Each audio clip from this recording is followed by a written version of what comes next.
A todo esto que estamos planteando, hay que añadir la consideración del aspecto militar de la presencia francesa en la región, que hemos dicho que fue fruto también del acuerdo inicial que se planteó con la efectivamente, Yolanda, todo muy lampedusiano. Hay que cambiar todo para que no cambie nada, ¿eh? Tomaso de Lampedusa, el Gatopardo. Pues efectivamente, pues en este momento hay que añadir la consideración del aspecto militar, porque si recuerdan que parte del acuerdo llevaba la imposición del acuartelamiento de fuerzas militares francesas en la región, como condición imprescindible para la independencia. Dices, bueno, pues entonces vaya independencia, me quitas la política monetaria. Política fiscal no puedo hacer porque no existe un sistema, ni un Estado, ni un aparato administrativo y la gente no tiene una economía formal regulada. O sea, no tengo política, no tengo soberanía, me ocupan militarmente, pero soy independiente. Muy bien, fantástico. Bueno, pues eh, todo esto explica por qué estos países no han conseguido resolver ninguno de los problemas estructurales que tenían. Ahí aparecen los supremacistas blancos cuando dicen, es que como son negros y son tontos, no pueden. Fíjate la porquería de sociedades que tienen. Oye, mira, vamos a hacer una cosa. ¿Por qué no les dejamos en paz y les dejamos que ellos administren sus cosas? Y a lo mejor a partir de ahí tienen la oportunidad de mostrar lo listos o lo tontos que son. Porque, claro, a lo mejor es que resulta que tú te pegan un hachazo en la pierna y luego te dicen, ¿ves? No sabes saltar. Pues esto es lo mismo. Bueno, pues esta debilidad política e institucional ha hecho que permanezcan con una economía fundamentalmente agraria en la que se carece de manufacturas y de un comercio, y el comercio exterior está orientado exclusivamente a la exportación de materias primas, a lo que se añaden una serie de guerras que parecen no acabarse nunca, a la que en los últimos años se ha sumado el terrorismo yihadista en la región, que tiene muy fácil penetrar precisamente por la pobreza, la ignorancia y por la necesidad de agarrarse a algún tipo de pensamiento mágico y de idea religiosa fundamentalista a la que ante una realidad vital tan lamentable como la que padecen estos pueblos, pues poder aferrarse. Piensen ustedes que cuando se produce una hambruna en África, países riquísimos que generan muchísimo dinero, la gente se muere de hambre. Cuando se produce una sequía, la gente se muere de sed. Los animales no pueden acudir donde beber, no hay obras públicas, no hay infraestructuras hidráulicas.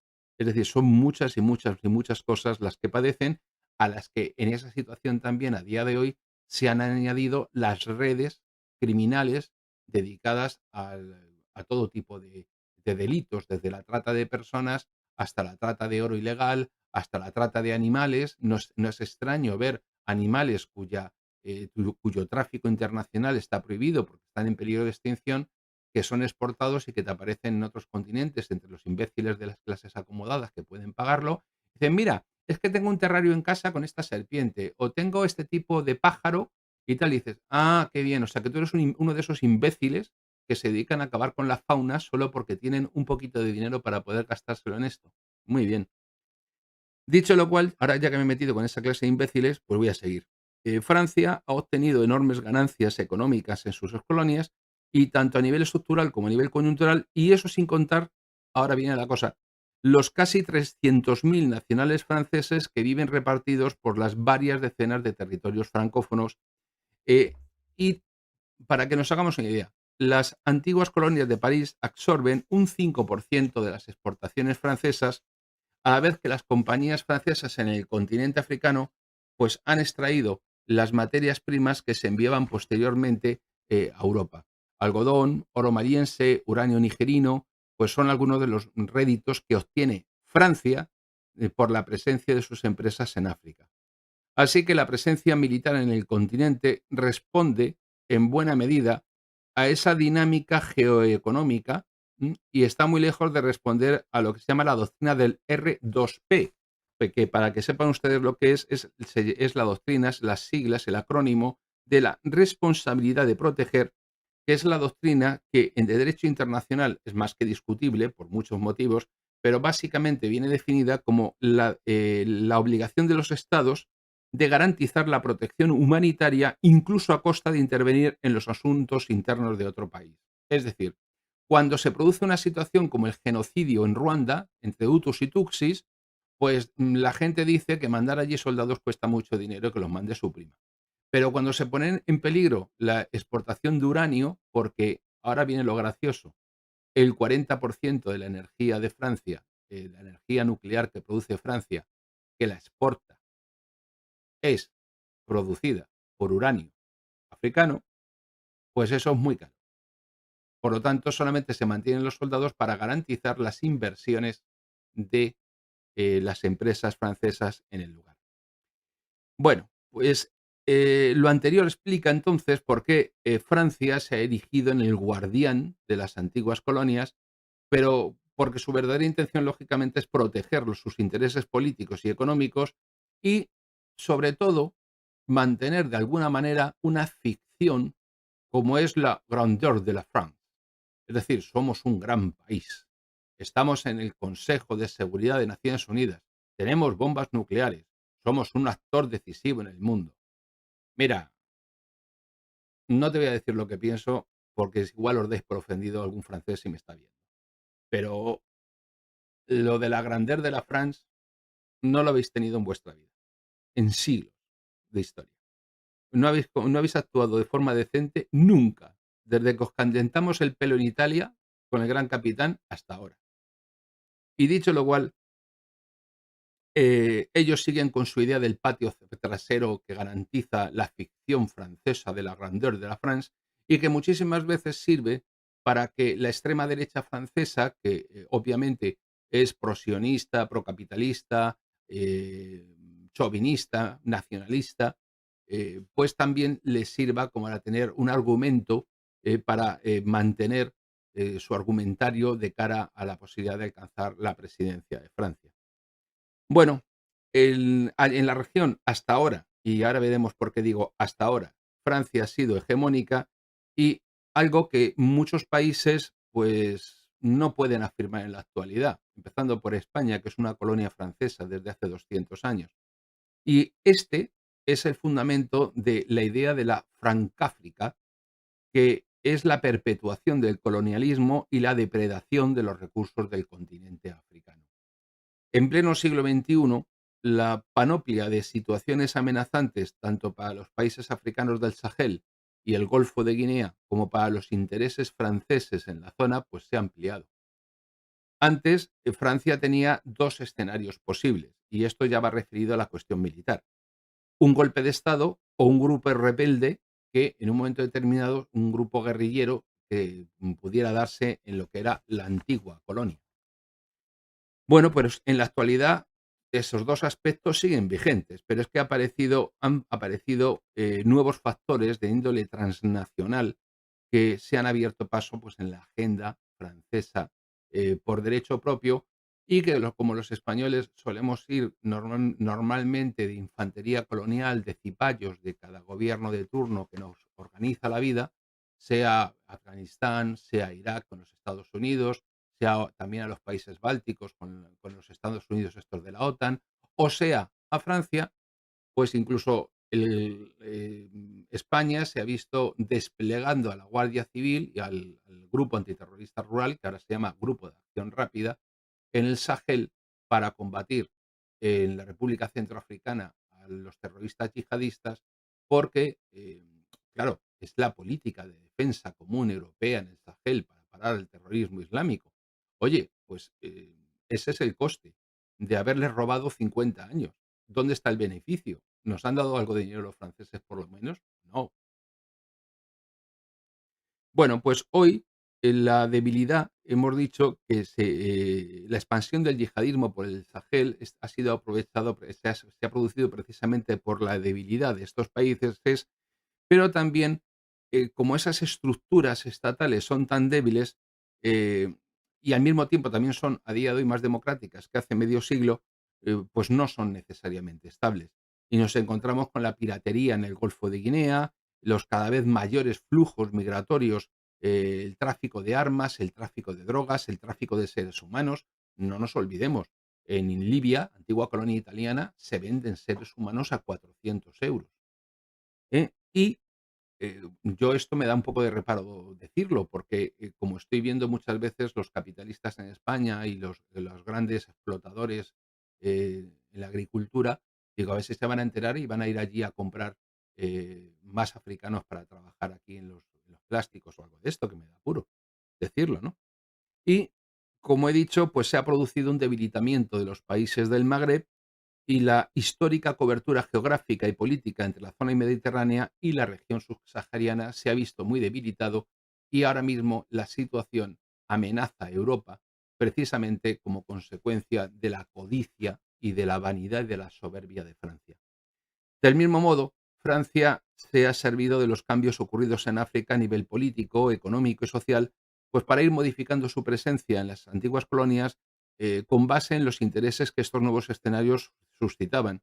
Y cada situación de crisis en la que se ha mirado, en el que ha intervenido el ejército francés como único garante de la paz, pues era una oportunidad geoestratégica para Francia de imponer aún más una mayor presencia militar en la región. Una de estas primeras oportunidades fue en el Chad en 1986, durante la llamada Guerra de los Toyota, cuando el ejército francés desplegó varios miles de soldados para apoyar al régimen chadiano, frente a la invasión de las tropas libias. ¿Cuál fue el resultado? Pues que el Chad lógicamente venció porque los libios no podían oponerse no al Chad, sino a Francia. ¿Y Francia qué es lo que hizo? Pues oye, ya que hemos venido aquí, os hemos ganado la guerra, pues nos quedamos. Y se asentaron en el Chad y de repente el Chad se encontró con que tenía guarnición francesa, con lo cual no le quitaron el país los libios, sino que se lo quitaron otra vez los franceses y que establecieron una base en N'Djamena, que es la capital del país, un lugar privilegiado para controlar el conflicto en Sudán, la inestabilidad en la República Centroafricana y la propia estabilidad del Chad, cuyo presidente, Idris Deby, fue apuntalado por París desde 1990 y durante la guerra civil chadiana que se produjo entre 2005 y 2010. Otro de los lugares en los que Francia intervino fue Djibouti durante la guerra civil que sufrió el país entre 1999 y 2001, y la intervención gala supuso un punto de inflexión en el conflicto. Obviamente, estos señores de la Legión Francesa tienen una capacidad de combate que no pueden ni soñar ninguno de los países africanos. Y por lo tanto, sirvió para afianzar su posición geoestratégica en el Cuerno de África, puesta en peligro ahora por China, que tiene allí ya una base, y la península arábiga y el crucial estrecho, que esto les sonará a ustedes de estos días, de Bab el Mandeb, que es justo donde están el Yemen y los hutíes, ahí en lo suyo, que es uno de los cuellos de botella vitales en el comercio global y el transporte de hidrocarburos, como ya hemos explicado en otro directo en el canal. De hecho, en este lugar tan aparentemente apartado del mundo mundial, que diría Manolito Gafotas, pues en realidad es donde se encuentra el mayor contingente francés destacado de manera permanente en África, con cerca de 1.500 hombres, que cada uno de ellos vale por 10 o 15 combatientes africanos por su formación, instrucción y capacidad de combate y equipamiento. Por lo tanto, la acción en la Franáfrica se trasladó después al Golfo de Guinea, Costa de Marfil, la antigua joya subsahariana de Francia, que se vio envuelta en una guerra civil entre 2002 y 2007, en la que las tropas francesas, ya estacionadas en el país con anterioridad, pues hicieron las veces de pacificadores por mandato de la ONU. Unas veces actúan directamente como Francia y otras veces se dan una vuelta por Nueva York, como están en el Consejo de Seguridad, para decir, oye, hazme el favor, hazme un papelillo que diga que tengo que ir para allá, que soy allí yo la fuerza de paz. Es decir, se buscan la cobertura jurídica que conviene según el momento y el caso. Pero, sin embargo, la situación no mejoró demasiado desde aquel primer enfrentamiento, ¿no? Y unos pocos años después, en 2011, el país de marfileño, pues se volvería otra vez al enfrentamiento tras la negativa del entonces presidente Laurent Gbagbo a aceptar la derrota electoral, porque lo de la democracia, obviamente, en estos países, ¿para qué nos vamos a engañar? Si no tienen servilletas para comer. ¿qué quieres? ¿Que vayan a votar? Pues abandonar el puesto y cederlo al candidato vencedor en los comicios, que era Alassane Ouattara. Y luego, pues llegaron, que esto también les sonará muy bien y mucho, las primaveras árabes, que fueron una cosa muy divertida, que llegó así como el que dice: "Es que ha venido la sequía", o "Es que está granizando". Pues es que han llegado las primaveras árabes, como por casualidad y no por causalidad, como pasa en estas cosas. Bueno, pues con Francia observando desde la orilla norte del Mediterráneo a ver qué es lo que pasa, no sea que alguien les toque el corral, las aparentes revoluciones democráticas, pues no eran ni tan democráticas ni tan revoluciones, más bien eran conflictos con unos intereses muy concretos y fueron debilitando sistemáticamente los únicos estados mínimamente estables en África del Norte. Y bueno, en África del Norte y en el resto de África. Y el único país mínimamente desarrollado que no se metió en líos y jardines, pues fue Sudáfrica, y esto hizo que se extendiese un incendio de un extremo a otro del continente africano a lo largo de todo el Sahel. Y Francia tuvo la feliz ocurrencia, junto con el Reino Unido, que saben ustedes que el Reino Unido, donde aparece es para montar una guerra, y si ya hay una guerra es para hacerla peor, pues decidieron que había que invadir y destruir el régimen libio. Claro, miren lo que tardó Hillary Clinton en destruir Libia. Tardó más en decirlo que en hacerlo. Y de esa manera destruyeron el país más desarrollado de toda África, por cierto. A partir de ahí, lo que se encontraron fue que crearon un agujero negro de violencia, porque nunca ha vuelto a haber una estructura de Estado que pueda llamarse así en la región, y lo que es una violencia constante y absoluta. Y desde luego aquello está muy lejos de ser un Estado democrático, gracias a la intervención del Occidente global. Y sin embargo, el por desconocimiento, por inconsistencia, vamos a decirlo así, pues fue cuando actuaron la OTAN y facilitó es una forma fina de decirlo. Cuando destruyó bombardeando y atacando a Libia, un país soberano que tuvo la infeliz ocurrencia de decidir que iba a vender sus hidrocarburos en una moneda distinta del dólar. Bueno, pues a partir de ahí el país no ha vuelto a reconstruirse ni se aproxima a ello a día de hoy, y la guerra civil sigue, pero como ustedes verán, ¿cuándo fue la última vez que salió una noticia de la guerra de Libia en su televisor o en su terminal telefónico una noticia? Bueno, pues aquello, como no tenían ningún plan para después, porque muchas veces lo sobrevaloramos, pensamos que esta gente cuando toma decisiones sabe lo que hace y tiene un plan aunque sea malvado. Y no, muchas veces no tienen ni idea, ni idea. Directamente dicen: "Ah, pues ya que estamos", la hacen, la lían y luego no saben por dónde les va a salir la cosa. Y eso no es una cosa extraña. En Libia es un buen ejemplo. Y a partir de ahí, la consecuencia directa de la conversión de Libia en vamos a decirlo nuevamente de un modo eufemístico, un estado fallido, pues fue el inicio de los problemas en el Sahel occidental, porque miles de tuaregs que habían reengrosado las filas del ejército de Gaddafi, pues regresaron ahora a sus regiones originales al sur, llevando consigo buena parte del arsenal libio, con lo cual se encontraron con montones de movimientos guerrilleros armados de forma considerable con material moderno occidental u oriental, pero moderno, con ganas de darle guerra a Francia. Y de esa manera los tuaregs pensaron que era buena idea hacer valer sus reivindicaciones políticas y, bueno, enfrentarse a Malí, perdón. Y se enfrentaron a Malí y empezaron a liar nuevamente, pues eso, que era muy buena idea inventarse Al-Qaeda en el Sahel, Al-Sahab, y como Al-Qaeda en el Magreb Islámico, AQMI o Ansar Din, o el Movimiento para la Liberación de Azawad, MLNA, y todos ellos consiguieron además una cosa, que fueron notables victorias en la región, pusieron al ejército maliense en desbandada, y a continuación con eso pusieron en peligro las inversiones francesas. Sus reclamaciones eran fundamentalmente, pues, la de crear nuevos países, porque las fronteras que existen en Francia no coinciden con las fronteras de las naciones o etnias que existen, y los tuaregs dicen que quieren su trozo de suelo para estar ellos, porque ellos son distintos a los demás. Por lo tanto, exigieron al gobierno de Barnaco la concesión de la independencia al territorio que ellos llaman Azawad, que es el norte de Malí. Y a pesar de de ser, cuidado, que esto es lo más grande, que los tuaregs son, los hombres azules, son nómadas. Con lo cual, dime tú a mí, ¿para qué quieres tú un suelo y un territorio como no sea para ponerte a dar vueltas en él? Pues si no te has parado nunca en todo el Sáhara.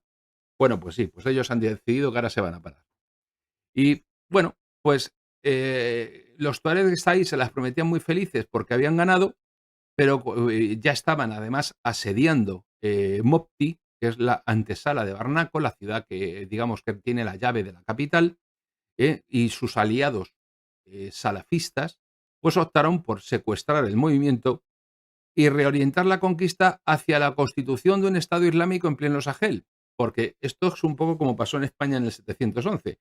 Los tuaregs llamaron a los yihadistas para que les echasen una mano a los de Al-Qaeda, y cuando estaban allí los de Al-Qaeda dijeron, ah, pues sí, se pusieron a darle leña al ejército de Malí, se lo cargaron, y cuando ya estaban en las últimas le dijeron a los tuaregs, oye, pero que hemos pensado que ahora ya no vamos a apoyaros en un Estado independiente, que ahora vamos a crear un califato.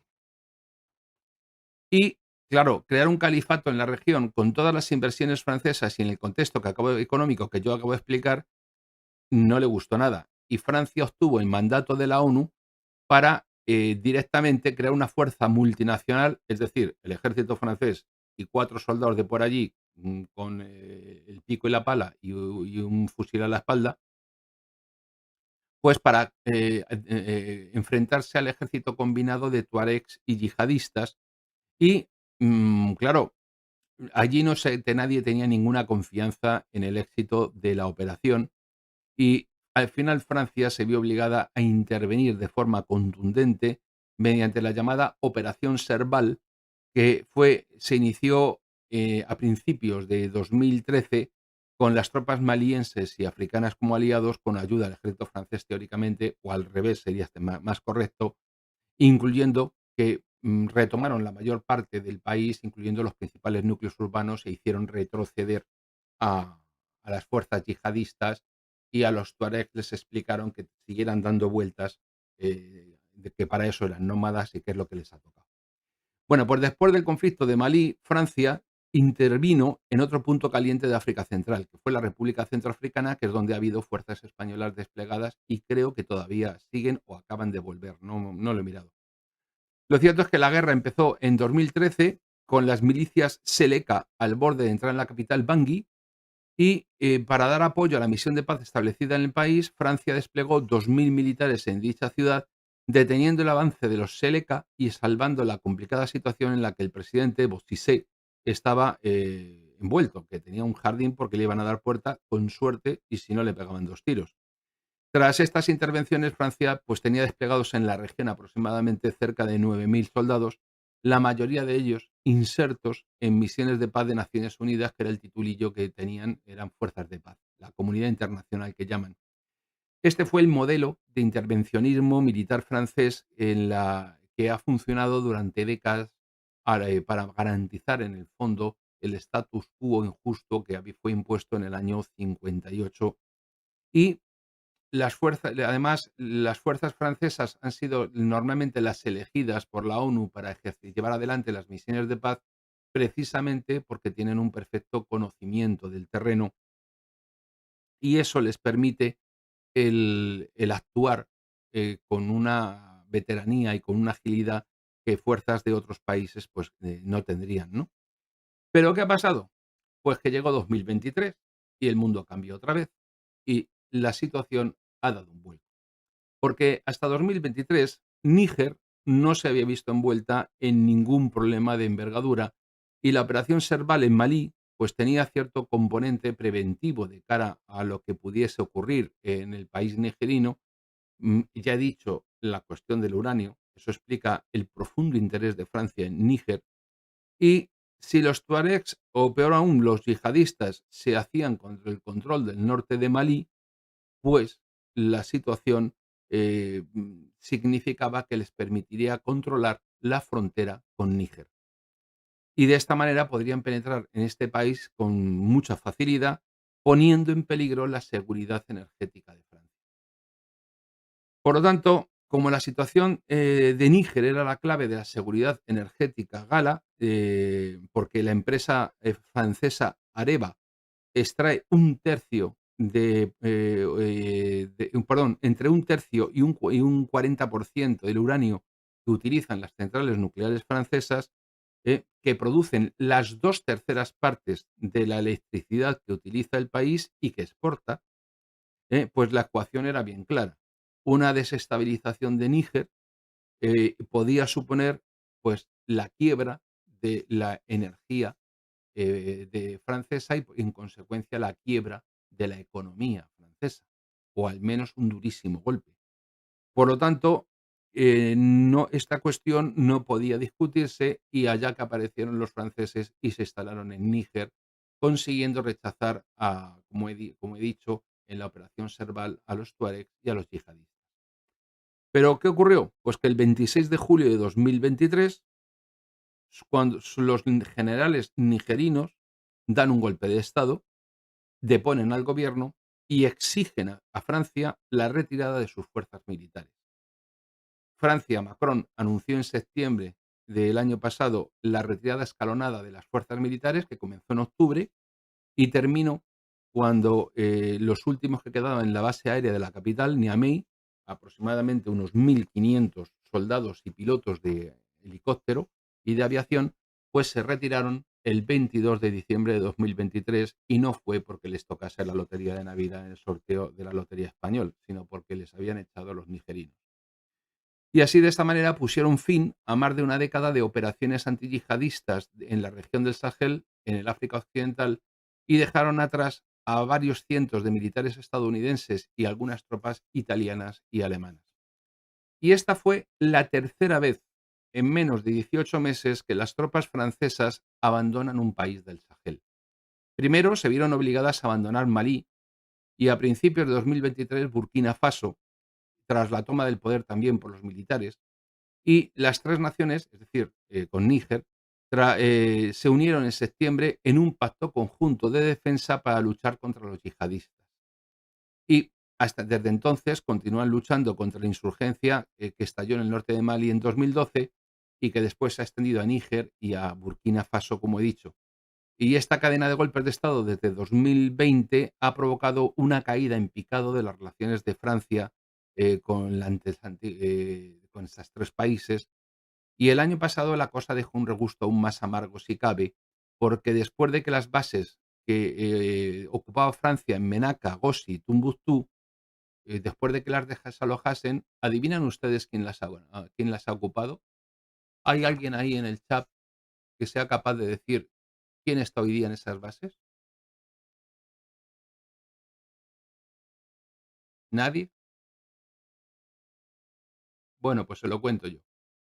Porque quien ha ocupado esas bases, no, no, efectivamente, CEOs, los músicos. Los Wagner, la compañía Wagner rusa, son los que han ocupado las bases francesas en la región. Y esto, para la mentalidad política, social y cultural francesas, el control de la región era muy importante porque, como he dicho, supone la continuidad de la idea imperial de Francia, solo que de manera dulcificada, eso sí, y esto es algo que ni el Reino Unido tan siquiera mantiene a día de hoy. De este modo, además, se acentúa el papel de Francia en el mundo actual y le daba además su propio espacio, ¿no? En el que moverse libremente. Era un gran país, tenían su patio trasero, ganaban dinero robándoselo a esta gente. Es decir, estaban felices de la vida. Y, claro, ya se habían visto mal cuando tuvieron que desplazar el poder de la grandeur de la France hacia el euro, Bruselas y sobre todo compartir el protagonismo con Berlín, con una economía mucho más dinámica y potente que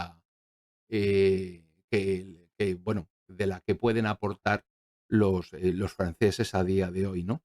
Y en este escenario, buena parte de su seguridad económica y energética pues estaba encomendada a estados política y militarmente débiles y a unos procesos de integración excesivamente lentos en un momento en el que para los estados africanos las amenazas transnacionales son de una importancia considerable. Es decir, los terroristas yihadistas de Al-Sahab y del resto de milicias de coordinadas, dependientes o afiliadas a Al-Qaeda, no es una cuestión menor para estos países, ¿no? Y encima hay que considerar que la debilidad de todos estos países, provocada por Francia, no se nos olvide, pues les ha hecho ser muy débiles y les ha impedido consolidarse como potencias regionales, haciendo inútil cualquier política de hegemonía regional africanista por parte de ninguno de ellos, porque no la pueden mantener, sin más. Y las debilidades económicas y políticas, tanto nacionales como regionales, pues no nos olvidemos que han sido creadas todas ellas por la fantástica política neocolonial francesa desde la independencia y el expolio al que han sometido a estos países.